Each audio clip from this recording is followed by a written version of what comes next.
teman-teman, gimana nih kabarnya? Harus tetap semangat dan stay healthy ya. Balik lagi sama aku Odi. Dan seperti biasa, aku akan bagiin tips-tips dan informasi menarik buat kamu semua. Di episode kali ini, aku mau bahas gimana sih caranya dapetin nilai bagus saat ujian tanpa merasa pusing.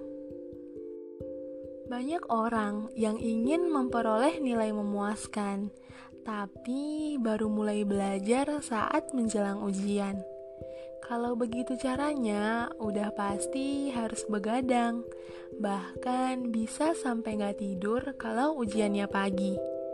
Akibatnya, badan jadi kerasa gak fit setelah ujian. Materi pelajarannya pun gak tahan lama diingatan. Paling hanya beberapa hari setelah ujian, udah lupa lagi deh. Oleh sebab itu, kamu harus mencoba 5 langkah ini agar gak perlu panik menjelang ujian. Dan hasilnya pun sangat memuaskan. Penasaran kan? Yuk disimak penjelasan berikut. Yang pertama, perhatikan materi yang diberikan di kelas dengan fokus dan langsung pahami. Jangan lagi deh main HP waktu pelajaran di kelas sedang berlangsung. Ngobrol dengan teman juga waktu udah selesai materi aja. Percuma kan kalau waktu yang kamu lalui untuk hadir di kelas itu hanya terbuang sia-sia tanpa manfaat apapun. Dengarkan materi dengan baik dan langsung pahami. Jadi, ketika jam pelajaran usai, materi yang disampaikan dosen udah nempel di kepala. Yang kedua, catat hal-hal penting yang perlu diingat dengan baik. Jangan malas mencatat saat pelajaran berlangsung. Gak harus bagus dan rapi kok. Yang penting catatanmu bisa dipahami dengan baik.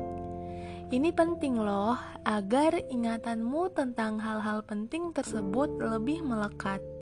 Selain itu, saat lupa, udah ada catatan yang bisa dibaca lagi. Yang ketiga, selalu pelajari sendiri lagi materi yang udah diberikan di kelas. Malam hari atau saat semua aktivitas udah selesai, jangan lupa untuk membaca kembali pelajaran yang diberikan di hari yang sama.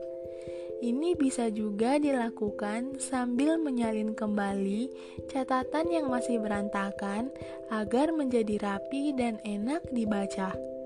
Selalu sempatkan untuk melakukannya walaupun kamu sedang banyak kegiatan ya.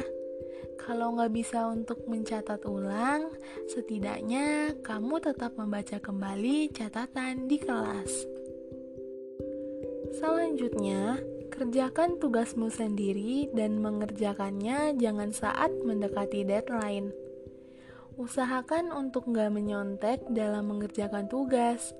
Selain itu, kamu juga sebaiknya mengerjakannya jauh hari, bukan mendekati hari pengumpulan tugas. Sebab saat mengerjakannya tanpa tergesa-gesa, kamu bisa sambil memahami materi yang ditanyakan dalam tugas tersebut. Yang terakhir, segera bertanya bila ada materi yang masih belum dipahami. Bisa bertanya pada dosen, senior, ataupun teman yang udah paham. Yang penting, jangan pernah menunda bertanya bila ada kesulitan. Kalau ternyata tertunda sampai hari H dilaksanakannya ujian, bisa-bisa kamu menyesal saat hal sulit itu justru muncul dalam soal. Nah guys, itu tadi beberapa langkah penting untuk mendapatkan nilai ujian yang bagus tanpa merasa pusing. Kalau memang kesulitan untuk langsung menerapkan kelima hal tersebut, kamu bisa memulainya dengan bertahap. Dari langkah pertama dahulu, setelah itu baru mulai yang kedua, dan begitu seterusnya. Saat semuanya udah dilakukan secara teratur, hal itu akan terasa ringan kok. Tenang aja. Pastinya saat menjelang ujian pun kamu gak perlu panik lagi. Semoga informasi yang aku berikan ini bermanfaat ya buat kamu. Belajar itu gak sulit kok. Cuman bagaimana caranya kita buat menjadikan belajar itu menjadi menyenangkan. Semangat! Sampai jumpa di episode selanjutnya.